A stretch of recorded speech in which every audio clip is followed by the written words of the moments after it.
Bonjour à tous. Nous sommes allés aujourd'hui explorer avec Anne-Julie les troubles du spectre de l'autisme, qui quand même est intéressant à aller explorer, voir vraiment ce qu'il en ressort, on va dire autre peut-être que les discours médicaux que l'on a l'habitude d'entendre. J'espère que ça pourra ramener des informations, on va dire aux personnes concernées ou qui ont des cas de TSA, on va dire, dans leur environnement, par des proches. Voilà, j'espère que pour vous, ça pourra répondre à certaines de vos questions. Euh, pour les personnes concernées ou qui vivent cette situation, eh bien, n'hésitez pas à commenter la vidéo, à nous dire comment vous vivez cette expérience, que ce soit à travers vous ou vos proches. Et puis, vous pouvez bien sûr aussi nous contacter par mail. Voilà, si vous désirez plus d'informations, il faut savoir qu'on peut apporter des aides à travers notre méthode d'hypnose régressive transcendantale, méthode sage avec Anne-Julie que nous avons créée. Et donc n'hésitez pas à venir vers nous si vous êtes intéressé pour cette approche. Pensez aussi à liker la vidéo ou à vous abonner à notre chaîne en activant la cloche. Et je vous souhaite une belle lecture et une bonne journée.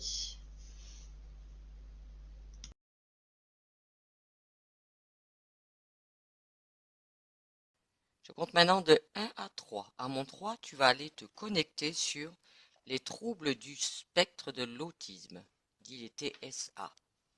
1, 2 et 3.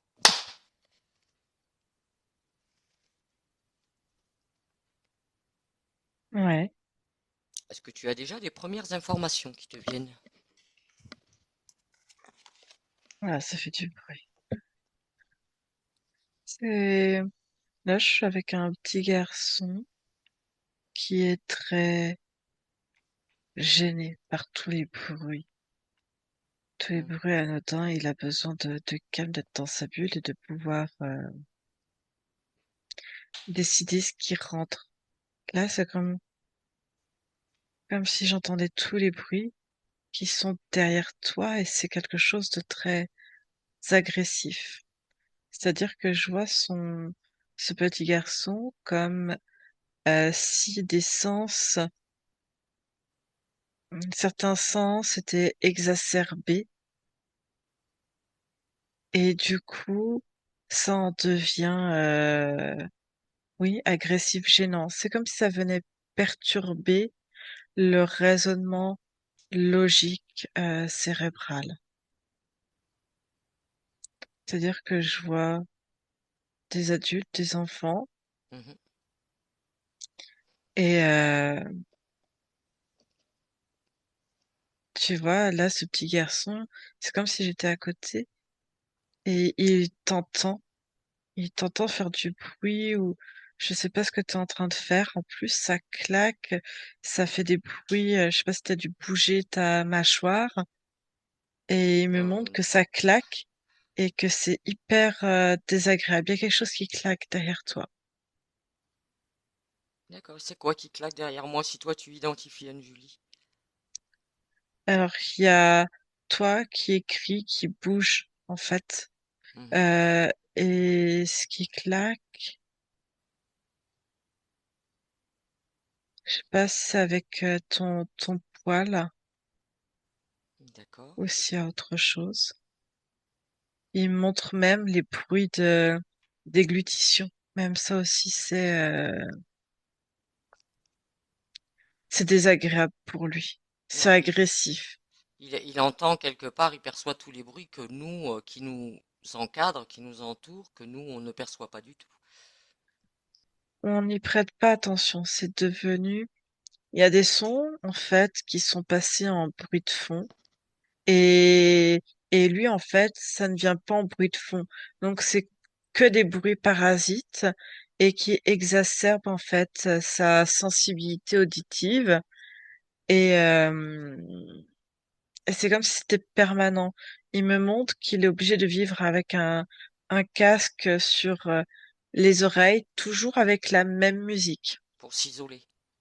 ça lui permet de s'isoler et en fait d'avoir toujours, il montre toujours la même musique. Alors il n'y a pas de parole pour pas Ouais. venir perturber sa Mhm. concentration, mais il me montre que c'est toujours une musique classique et ça lui permet en fait d'avoir, en fait ça lui sert de bruit de fond et Ouais. de l'isoler des bruits autour. Tu vois, ça vient encore de claquer, il me montre, et pour lui c'est insupportable. D'accord. Il me montre que tu viens d'écrire, Non, pas que pour le tu viens. moment. Là, il y a quelque chose que tu frottes, ou alors il me montre c'est ton souffle, mais il me montre que ça, Mon crayon, oui, bouge dans ma main, mais j'écris pas. ouais, eh ben c'est, il l'entend. Il D'accord. entend le crayon. Est-ce qu'on peut dire, parce que en faisant des recherches, Anne-Julie, j'ai vu, ils disent que ils auraient l'oreille absolue.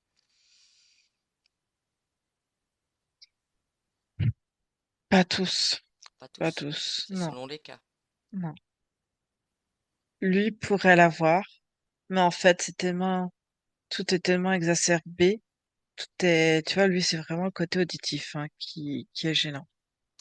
Mais c'est une forme de, de trouble, en fait. C'est une forme. Lui, il me montre qu'il a besoin. Voilà, il a ses écouteurs, il a cette musique qui tourne en boucle.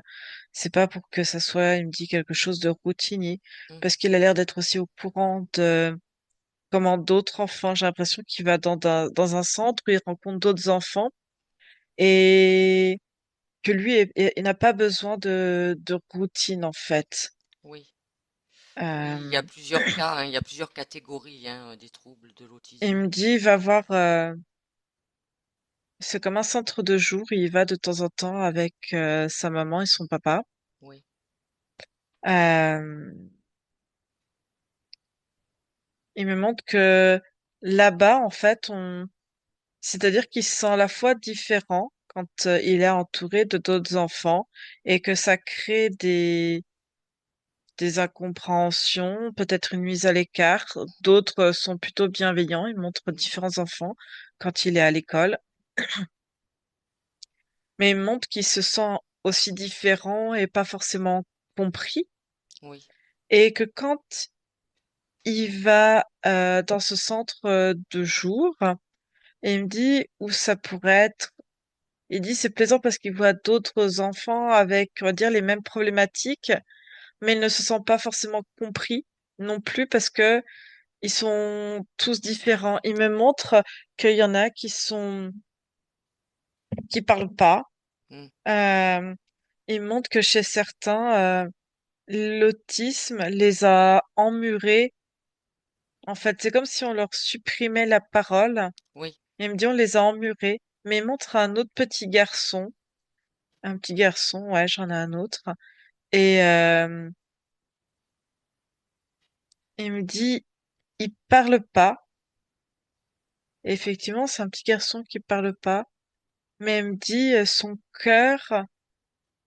cœur et les mouvements de son corps parlent pour lui. Mais il y a une barrière tellement grande entre lui et le monde extérieur que du coup, il n'a pas tous les codes eh oui, qu'on impose. Et quand il veut s'exprimer, quand il y a quelque chose qui va pas, surtout quand il y a des douleurs, quand il y a... Parce que c'est pas parce qu'il ne parle pas qu'il ne capte pas toutes les informations. Et je vois, il se mure tout seul. Il a tendance à se replier. Il supporte pas qu'on le touche. Tous les sens sont exacerbés. sont... C'est ça. Et du coup, c'est une difficulté de les analyser un par un. C'est-à-dire que tout arrive en même temps et il n'y a pas de profondeur Hmm. dans les informations qui viennent. Et du coup, tout est agression. Et, euh, et à l'intérieur de lui, comme il n'arrive pas à trier, au bout d'un moment, ça explose et du coup, il est violent, en fait. Mais D'accord. c'est la violence, c'est comme pour tu vois, quelqu'un qui serait en train de se secouer les mains parce que inconsciemment, en fait, il y a trop d'énergie, Oui, tu oui, vois, tu chasses, et ben lui, en fait, de taper, de donner des coups, et essayer de crier. Il fait des espèces de petits cris comme vocalise. C'est pour ouais, comme pour décharger son corps, parce que toutes les informations sont captées différemment. C'est-à-dire que c'est des fréquences non analysables pour certaines, Mm. et du coup qui sont stockées, parce que pas le temps de les trier non plus quand il y a un afflux massif. Et du coup, ça a créé des surcharges dans le corps, des surcharges de tension, des surcharges d'énergie et des fréquences qui s'entremêlent, Oui, qui voilà. Et du d'accord. coup, il décharge comme ça. Oui. Alors, Angie, ce que je voudrais savoir, ce petit garçon là que tu as vu en premier, là, avec qui nous sommes, Mhm. est-ce qu'il a envie qu'on essaye de comprendre quelle est l'origine de justement de ce qu'il perçoit de ses sens exacerbés? En fait, il hésite. Il hésite parce que pour lui, il dit on pourrait voir ça comme un handicap, il m'explique, Mhm, et que ça a des contraintes dans son quotidien. mhm, Mais en même temps, c'est comme ça qu'il est et qu'il fonctionne dans cette incarnation. Et quelque part, comment je pourrais t'expliquer ça? Ça fait partie de son identité. Et que si tu enlèves ça, ça changerait toute la position de l'organisation et de la structure familiale. d'accord. C'est-à-dire que il me montre qu'avec ces symptômes-là, effectivement, ça entraîne beaucoup de difficultés. Et lui, il me dit, il n'est pas à un stade, bah, comme cet autre garçon qui Oui. nous a Mhm, présenté. Qu'effectivement, ça contraint au niveau des liens sociaux, que ça y aura d'autres contraintes plus tard, mais quelque part que toute la structure familiale s'est organisée autour de lui et que de changer, d'avoir une autre place, une autre identité, quelque part, sans mhm, symptômes, eh ben, il sait pas si tout le monde le reconnaîtrait ainsi, alors ça pourrait, on va dire, simplifier le quotidien pour tout le monde, mais en même temps, ça veut dire qu'il serait obligé, ses parents, de regarder autre chose, plus lui en fait. C'est comme si c'était un centre d'intérêt et d'attention et que ça détournait d'autres problèmes, par exemple oui. les parents. Je comprends tout à fait ce que tu es en train Et d'expliquer, Anne-Julie. Euh, Est-ce que ce petit garçon, il a décidé, on va dire, de s'incarner avec ces paramètres-là, avec ses capacités? Est-ce qu'il a c'est son choix d'incarnation de vivre cette situation qu'il vit actuellement? il dit non, pas forcément, mais c'est ainsi, comme si c'était accommodé de la situation. Et que tout le monde trouve sa place, en fait. La structure familiale en est ainsi. Hmm, Il est potentiellement un symptôme de quelque chose autre que énergétique, mais aussi, je vois, dans familial ou tu vois.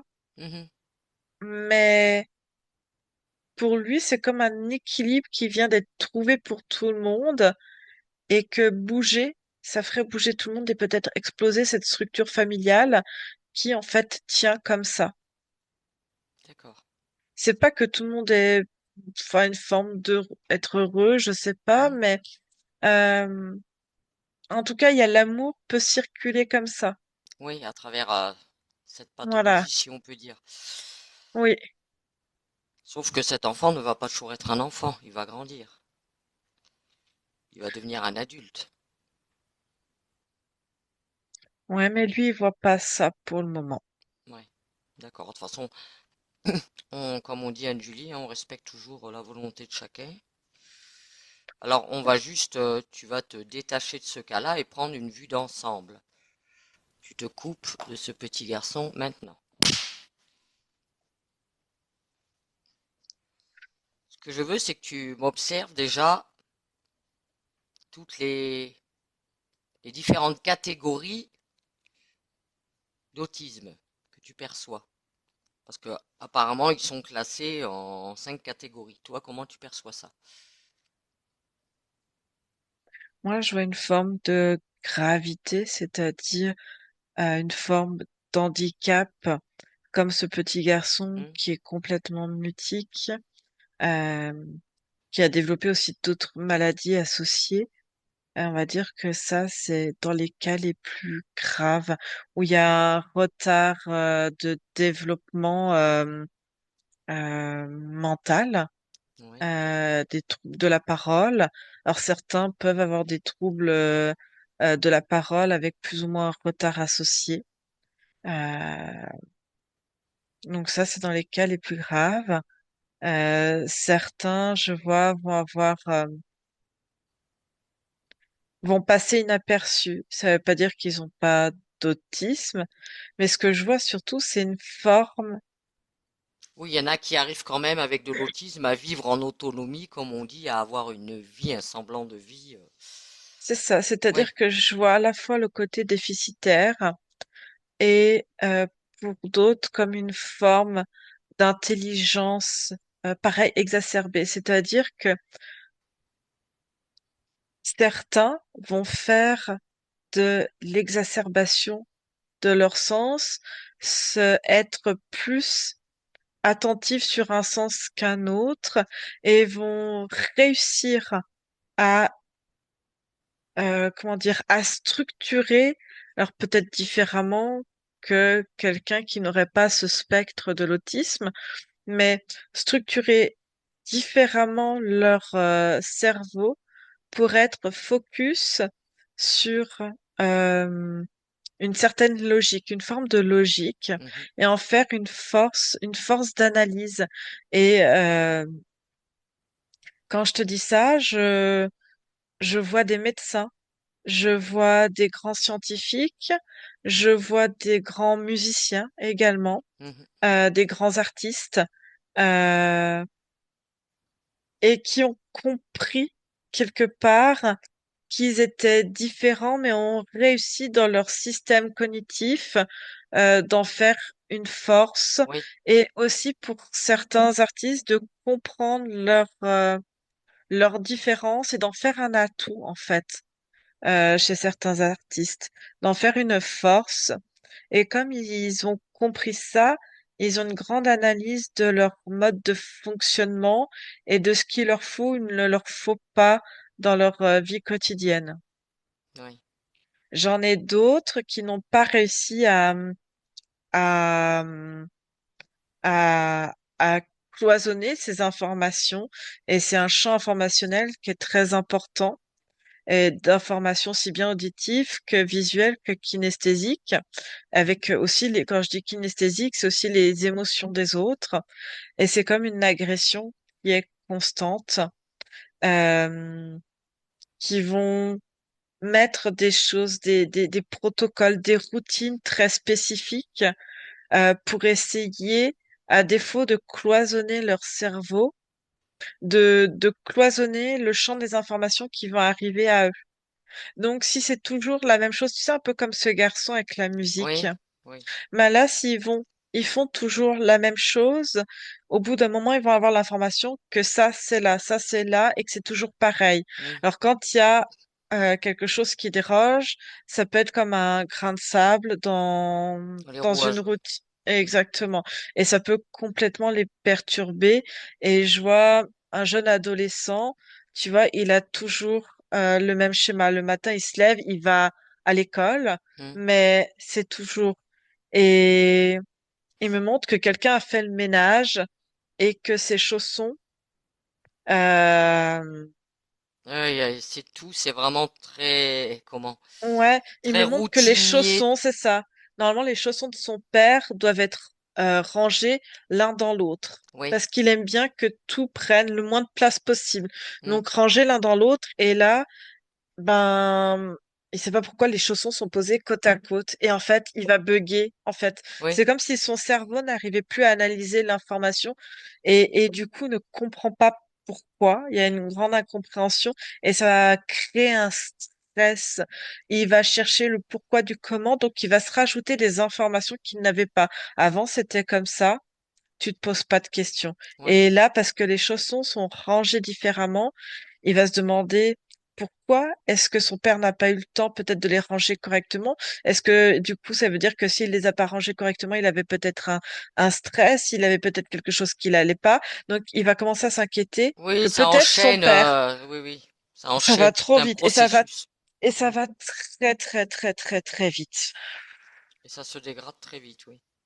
Et du coup, ça met dans un stress et il va être incapable et il va avoir comme un... Alors, sa maman n'est pas là, c'est une éducatrice qui est là pour l'aider le matin pour une éducatrice ou comme comme une nounou, tu vois, Mhm. même s'il est grand, mais euh, pour le calmer, ils vont être obligés d'appeler son papa pour rassurer qu'il va bien. Et, et voilà, en fait, c'est ça, lui donner une explication logique. Oui. Ouais, après, c'est des personnes en général qui sont très ritualisées, hein. Ils ont besoin de rituels précis, routiniers. Mm. Parce que C'est dans parce les... que l'information, ils ont besoin de ranger l'information. Ouais. Et il y en a, tu vois, ne savent pas, mais qui peuvent avoir des spectres et se dire, bah tiens, je fonctionne peut-être différemment, ou je perçois c'est des formes très légères et se disent, bah tiens, je pense différemment, mais c'est bizarre, ne supporte pas peut-être des choses, tu sais, d'être trop tactile, Hmm. ou on va avoir des difficultés d'une certaine concentration, tu vois, pour analyser, ils ont besoin de temps. Certains vont peut-être plus se plaire dans les mathématiques parce que c'est quelque chose de très, d'une Ouais. certaine logique. Ça, c'est dans les cas des personnes qui ont des intérêts très spécifiques. Ils les mettent dans les Asperger, d'ailleurs, dans le syndrome Asperger. Pas, alors non, non, je te parle pas de ça. Je te parle de peut-être une préférence pour certaines matières. Il y en a vont préférer la logique, tu vois, mathématique, Hmm. que d'autres vont trouver ça peut-être trop abstrait dans certains concepts et vont préférer d'autres matières très euh, Oui, mais ils recherchent des catégories, chacun selon ce qui lui correspond, très précises. parce qu'il faut focaliser son attention. Et oui. Mais Mais quand tu observes, à vue d'ensemble, quels que soient les cas, Anne-Julie, si tu prends dans une globalité, est-ce qu'il y a un facteur commun à tous les cas de TSA? Est-ce qu'il y a quelque chose qui les relie? Vraiment un facteur commun? Ou plusieurs? non, comme je disais, ce mode de fonctionnement, Alors, qu'est-ce qui est... comme à la fois quelque chose, tu vois, chez certains qui va très vite hmm, et d'autres qui vont trop vite et tu sais comme que euh, tu vois quand c'est trop et ben du coup ça peut devenir en négatif quelque chose de et de destruction de ouais de l'ordre de la destruction ou de la non-évolution si je puis dire et c'est ce qui arrive à des enfants qui vont développer plutôt un retard. C'est ça que je vois. Qu'est-ce qui est à l'origine de cet autisme, Anne-Julie? Qu'est-ce qui est le facteur déclenchant? Qu'est-ce qui fait, est-ce que ça fait partie, on va dire, c'est dans l'ADN, bah, quelque part, même ésotérique, hein, ça peut être des êtres qui viennent d'ailleurs et que ça fait partie de leur mode de fonctionnement. Est-ce que c'est purement physique? Qu'est-ce qui déclenche ça?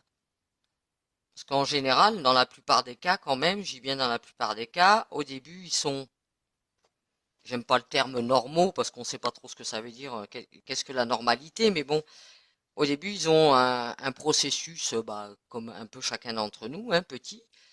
Puis au bout, admettons, de 2 ans, souvent à Hmm. peu près 2 ans. De même parce que en fait avant ils ne parlent pas, ils ont une fonction d'interprétation du monde qui est en cours de développement. Donc c'est pour ça que ce n'est pas décelable. Par contre, ça peut se ressentir dans un instinct peut-être maternel ou je ne sais pas comment te décrire ça. Euh, un attrait, enfin, quelque chose d'une sensibilité un peu plus grande. Il y a quelque chose, c'est très subtil, mais c'est déjà présent. C'est C'est déjà comme si prévu. c'était déjà présent. Oui. Euh, Ça, c'est pour tous les cas. oui. Hmm. D'accord. J'ai l'impression qu'il y en a encore plus. C'est comme si cette forme, euh, je vois plusieurs choses. S'il développe un côté hyper sensible, hyper kinesthésique, c'est encore différent. Enfin, c'est pas le même mode de fonctionnement. Enfin, il y a des choses très, très particulières. Attends. Selon les cas, oui.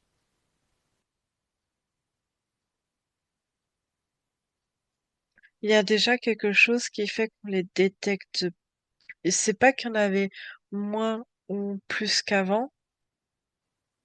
C'est que avant, on était moins à l'écoute du corps humain. Et puis il y Hmm. avait, tu sais, un homme, ça doit être fort, ça doit pas pleurer, ça doit, hop, ça avance. Et puis, soit t'as des femmes qui pleuraient trop, et puis c'était un peu des chouineuses, un peu des, tu vois, on n'en ferait rien de bon, mais voilà. Et sinon, fallait être une femme forte. Et puis, ben, toi, tu seras bonne à faire les tâches. Tu vois ce que je veux dire? Donc, on se préoccupait pas trop. Euh, du bien-être psychologique, émotionnel, corporel, l'écoute, tu vois, hmm, de l'enfant et de cet adulte en devenir. Donc, on s'écoutait pas comme on s'écoute maintenant avec attention, avec tout ce qu'il y a autour. Oui, oui, il y a beaucoup plus, on est plus attentionné là-dessus, c'est certain. C'est ça. Ensuite, ce que je vois euh, chez certains, c'est comme si on avait voulu, il y a eu des manipulations génétiques euh, voulu rendre plus performant la capacité euh, cognitive. Qui est à l'origine de Et ce genre de manipulation génétique, Anne-Julie? je vois des espèces de cafards, des insectoïdes, mais détournés aussi par des militaires, en fait, par des reptiliens. Et comme si on avait fait des tests au fur et à mesure pour rendre des personnes peut-être plus performantes. Euh, Alors justement, Anne-Julie, quand il y a eu des modifications au niveau de la génétique qui ont été faites, par qui ou et quoi que ce soit, est-ce que ces modifications génétiques peuvent être remodifiées? Parce que oui, il ressort notamment, enfin, d'après ce que disent les recherches, hein, qu'il y aurait 80% des cas de prédisposition d'un parent. Il y aurait du transgénérationnel, hein, dans les TSA. en fait, c'est encore autre chose que je vois, c'est que oui, ça peut après s'inscrire dans de la génétique, mais pas que, pas que. Moi, ce que je vois, c'est hmm, on fait évoluer les technologies et tu vois, il y a une corrélation avec l'impact cérébral que ça a dessus. Euh, pour, euh, pour en revenir, tu vois, à toutes les expérimentations, on va dire d'un point de vue subtil, Hmm. ce que je perçois, c'est euh, ouais, c'est comme si l'humain était devenu un automate, tu vois, qu'on devait rendre plus performant dans des tâches à accomplir, mais pour qu'il comprenne encore mieux et que ça soit, qu'il aille plus vite. Tu sais, c'est comme si au lieu de passer par un robot, il y a eu une période où on utilisait l'humain pour accélérer sa capacité neuronale. Hmm. Et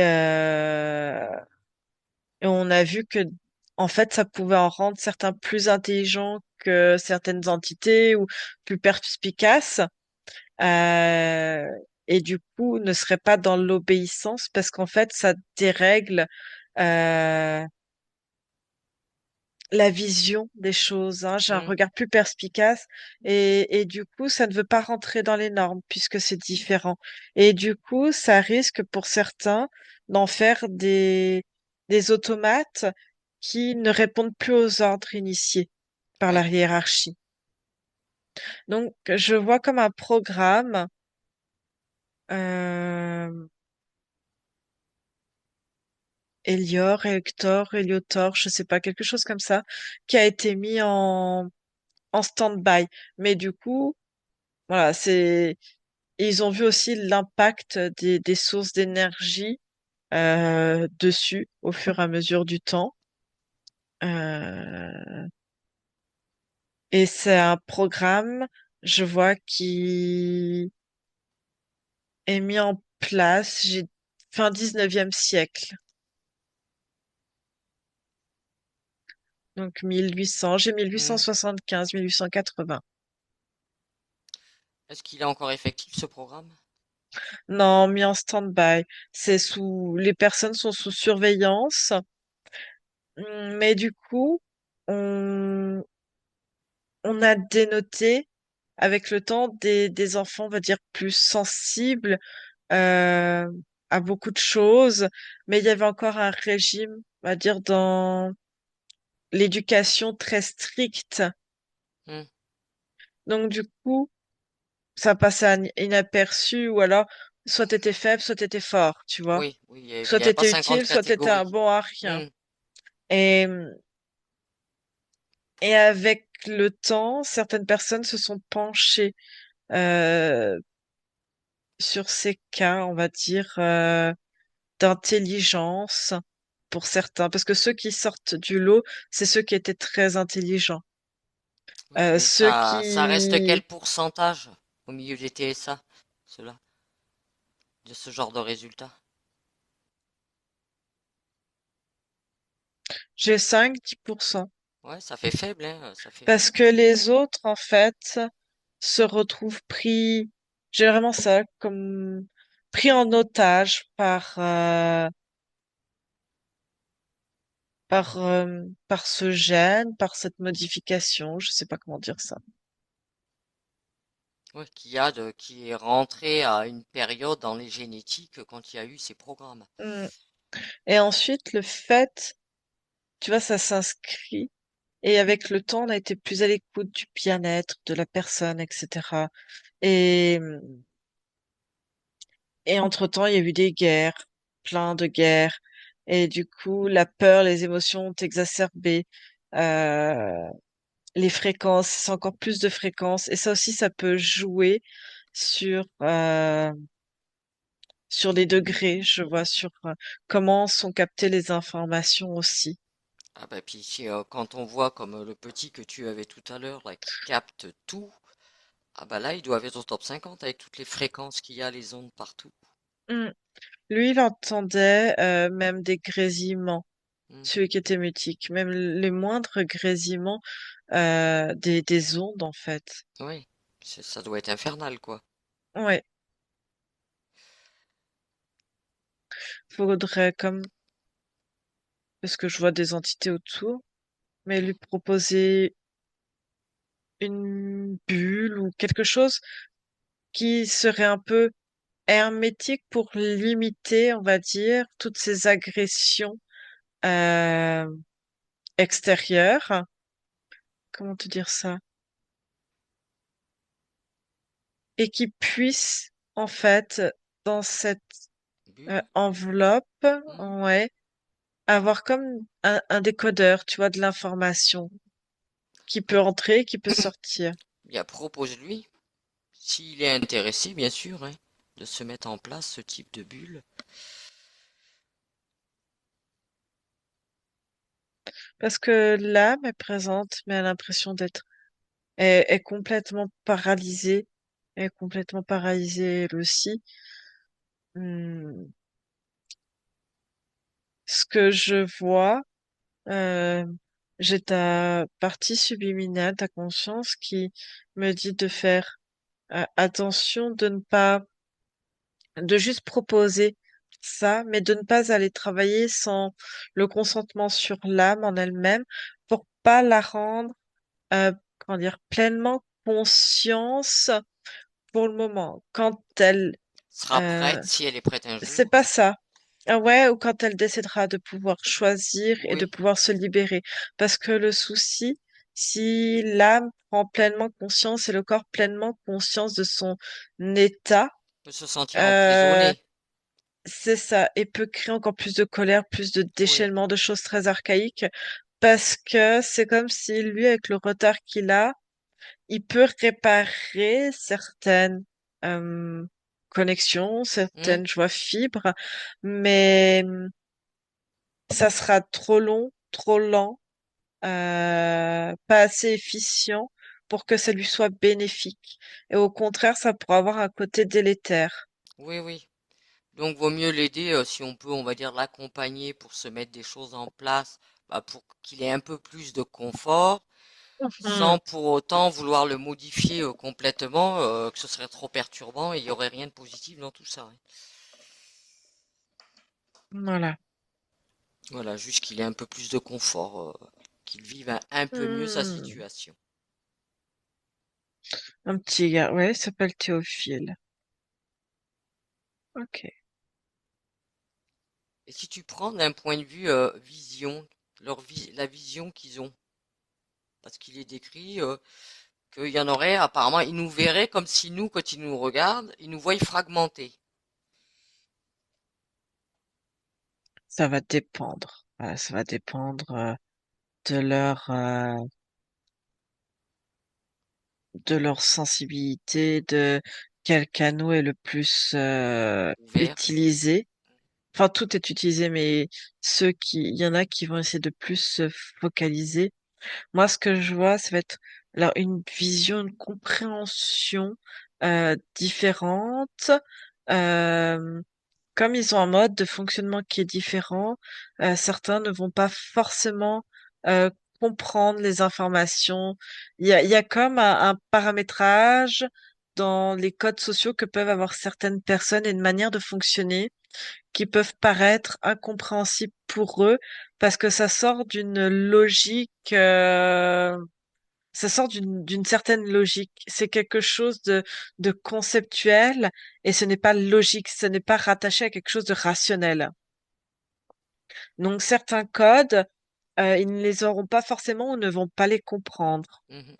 Ce côté fragmentation, ce que je peux en percevoir, alors certains vont pouvoir voir des, tu vois, certains corps énergétiques jusqu'à l'âme, enfin, tu vois, Mhm. vont pouvoir voir euh, certaines choses subtilement. Pour d'autres, pour pouvoir analyser la personne en face, ils vont pas pouvoir la prendre de pleine face et avoir son ensemble.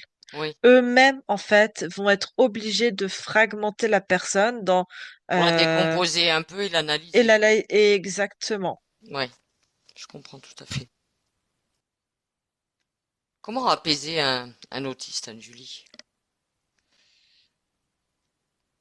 quand vraiment il est pas bien, qu'il est en crise? Est-ce qu'il y a quelque chose qui pourrait correspondre quand même, qui pourrait correspondre à un grand pourcentage de cas, vraiment, qui pourrait leur faire du bien, quelque chose qu'ils auraient en commun? Alors, ça va dépendre des cas.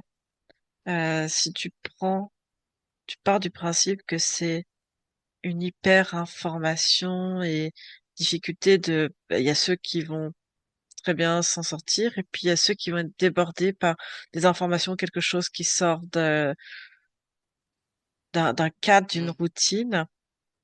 Euh, j'ai l'impression de voir un papa qui a créé pour son fils comme un caisson d'isolement. Alors, c'est pas les chambres d'isolement comme à Oui, l'hôpital. oui, oui. C'est vraiment un caisson, euh, je sais pas comment on dit, euh,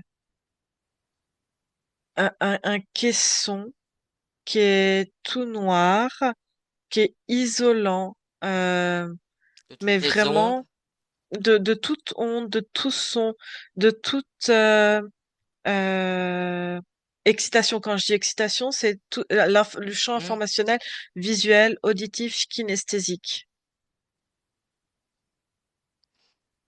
Quels sont les matériaux utilisés pour fabriquer ce genre de caisson qui fait que ça isole ça me fait penser un peu aux cages de Fahrenheit là.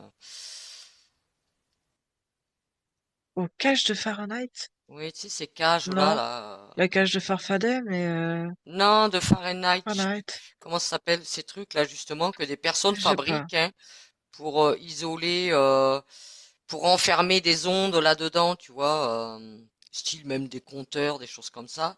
Tu enfermes, ça tape, mais ça peut pas sortir quoi. Bah là, en fait, ça va être avec certains matériaux. Là, je vois, il double avec comme de la laine de verre pour avoir quelque chose de d'assez température ambiante. Hmm. Faut pas que ça soit trop chaud ni trop froid. Il y a tous les isolants. Déjà, c'est tout calfeutré noir. Euh, ouais, il utilise des matériaux bien spécifiques hein, dedans. Oui, ça doit, Et enfin, ça doit pas être à la portée de tout le monde de fabriquer ce genre de. alors, il y en a qui essayent euh, s- de d'isoler. Euh, il y en a certains, c'est juste s'isoler, c'est de s'isoler autrement quand t'as pas ces moyens-là. Je Hmm. vois, il y en a un, il se cache comme un grand plaid, sous une couverture pour avoir un poids. Et le poids, en fait, fait comme un emmaillotage. Oui, le poids lui fait son cocon. Je, je vois, il y en a, ils utilisent des couvertures lestées. C'est-à-dire que quand il est en crise, c'est comme il avait l'impression que tout était agressif et que du coup, on vient à l'intérieur de son corps et que son corps ne lui appartient plus. Et il me montre d'avoir une couverture lestée. Il Ça l'aide à rester s'enroule, en contact avec lui-même. il revient. Ouais, il a Ouais. l'impression, c'est comme une barrière. Lui, il voit ça comme une barrière. Il met l'intention que c'est une barrière avec le monde extérieur. Et, ça vient se poser, en fait, sur Hmm. lui. C'est vraiment une couverture, là, qu'il a de lesté. Et,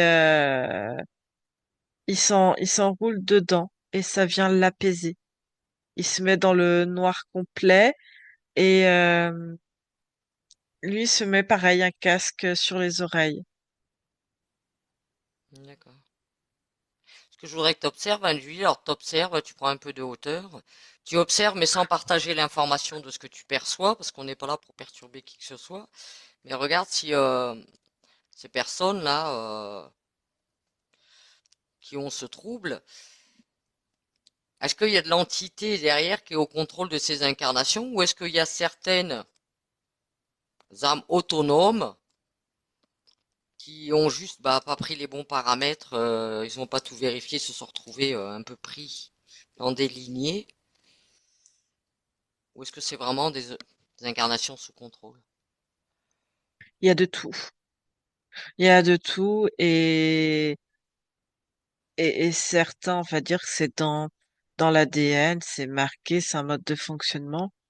Et c'est juste aussi trouver leurs paramètres, de trouver des astuces Mhm. pour réguler leur mode de fonctionnement, se reprogrammer en fait, se reprogrammer et se comprendre. Euh, Oui, mais est-ce il y en a que... après t'as des entités qui viennent autour, hein, qui Hmm. viennent gratter comme des charognards, hein. Oui, oh, bah ça, on T'as sait de bien. tout, t'as de tout. D'accord. Mais Parce que est-ce que j'en c'est vois pas d'autres. risqué, comme on disait tout à l'heure, de, admettons, libérer une âme qui serait dans ce type d'incarnation, sans Ça, pour ça. aller trop sans pour autant aller trop dans le physique perturbé, on est d'accord? Faut que moi, ce que je vois, c'est que faut que ça vienne de la personne elle-même. Alors, des cas, on va dire comme le garçon Théophile, qui était complètement mutique, lui, ce serait juste, voilà, mettre, comprendre qu'est-ce qui lui fait peur pour enlever les entités, tu vois, qui seraient autour Hmm, et lui proposer quelque chose qui l'isole, des clés de décodage pour qu'il soit plus en interaction, ou en tout cas que le monde extérieur puisse mieux le décoder, si je puis hmm, dire, et lui apporter des réponses ou des actions en fonction de ses besoins. oui. Euh, ensuite, euh, je vois de tout, c'est-à-dire que faut que ça vienne déjà de la personne, de changer ce mode de fonctionnement. Et il y en a qui en ont envie, et je vois certains qui ne sont pas prêts pour ne pas parce que ils ont réussi à organiser leur vie de cette manière, malgré, on va dire, les handicaps et tout ce que ça peut créer d'inconfort. Il y a une jeune femme qui montre qu'elle a été diagnostiquée tard, mais qu'aujourd'hui elle se comprend mieux, elle est artiste Mhm, et que effectivement, quand elle est en pleine crise, et ben des fois elle peut louper des rendez-vous ou faire enfin, des rendez-vous qui pourraient être importants, mais elle s'est entourée. C'est comme si elle avait créé son entreprise et elle a des personnes pour soutenir ces moments-là. Il y a des choses que bah, eux ne peuvent pas faire et que c'est de sa volonté et que quand elle est en crise, bah, elle est en crise et qu'elle ne peut pas. mhm, Mais que, en fait, c'est comme si elle avait l'impression, grâce à ça, d'avoir un don artistique, d'avoir des capacités et de faire ce qu'elle fait aujourd'hui, en fait. oui. Ça fait partie de son Hmm, identité. oui, oui. Donc, elle aimerait bien réguler les parties crises, mais elle n'aimerait pas changer le fond de sa nature, en fait. Oui, oui, Elle oui. a peur de changer ça. Mais ça, quand tu dis, il faut que ça vienne à la demande de la personne, mais de quelle partie de la personne? Ah, physique, hein. C'est-à-dire, il faudrait que ce soit verbalisé par ses enfants ou ses adultes. Oui. Ouais, donc c'est compliqué. Non, il y en a qui sont en demande, hein. Oui. Oui. Mais il y en a, c'est, c'est ambivalent. Oui, il y en a. Enfin, je pense que ce serait quand même un terrain à observer avant d'aller directement dans le cas et voir ce qui est faisable ou pas et comment ce serait Mm, vécu. mm. Ouais, je pense il y aura déjà un premier Voir, travail en amont, hein. voilà, c'est voir les attentes, les objectifs, les croyances. Qui est Euh, réalisable ou pas, comment ça peut c- induire des tout changements dans la peut, vie. tout peut être réalisable, tout dépend ce que la personne en attend, ce qu'elle est prête à lâcher, ce qu'elle ne prête pas lâcher, ses croyances, ses peurs. Et quelque part, ce que je vois, c'est que quelqu'un qui viendrait et qui voudrait faire une hypnose avec notre méthode, faire notre protocole, Mhm. ce qui est bien, c'est que nous, on propose pas que l'hypnose et puis on y va, même si d'autres proposent un temps d'échange. Je vois qu'ils ont quand même un temps d'échange avec toi dans cette consultation de préséance et tu peux avec eux, avec tes outils, aller chercher leurs attentes, leurs objectifs et de vérifier justement ces croyances, leurs peurs et de voir ce qu'il y a de compatible ou non compatible et comment après justement tu peux aller réguler ça durant la séance. Oui. Ça, c'est important. Est-ce que tu as un conseil à donner à ces personnes, quels que soient les cas de figure, Anne-Julie? Non, j'ai vraiment mieux ils se connaissent, mieux ils savent comment ils fonctionnent et mieux ils peuvent appréhender leur vie, leur quotidien. D'accord. Et est-ce qu'il y a moyen de, on va dire, d'arrêter ça après dans les lignées, dans une lignée? Alors, je dis pas de modifier une personne en particulier, mais est-ce qu'il y a moyen de dire, bon, bah voilà, après cette personne, la lignée ne sera plus impactée? Est-ce que c'est faisable ou pas ça? En disant, bah, les Si futurs à venir, ne seront pas touchés par ça. oui, tout peut se reprogrammer, l'ADN se reprogramme, c'est de Mhm. l'épigénétique. Oui. Donc c'est faisable. On va dire des gens qui auraient conscientisé qu'il y a un problème sur la lignée, ils pourraient Oui, faire stopper ça pour les futurs à venir, on va dire déjà. oui. D'accord, ok. Bien, Julie. Eh bien, on te remercie pour toutes ces informations, hein, et puis pour s'il y a des personnes qui sont concernées, n'hésitez pas à commenter, à dire que ce soit à travers votre vécu personnel ou d'un membre proche de vous. N'hésitez pas. Et si vous voulez qu'on réponde à vos questions, vous pouvez aussi nous interroger, nous contacter par mail. Alors, Anne-Julie, déconnecte-toi complètement. Voilà, j'espère que à travers cette investigation, on a pu vous apporter quelques réponses. Ça a pu vous éclairer un peu, voire vous aider pour certains. N'hésitez pas aussi à nous contacter, hein, comme je vous l'ai déjà dit au début, pour nous raconter déjà votre histoire, ce que vous vivez, et puis si vous voulez, on va dire, bénéficier de notre méthode, venez vers nous par mail à sage.hypnotrans@gmail.com. Belle journée à tous.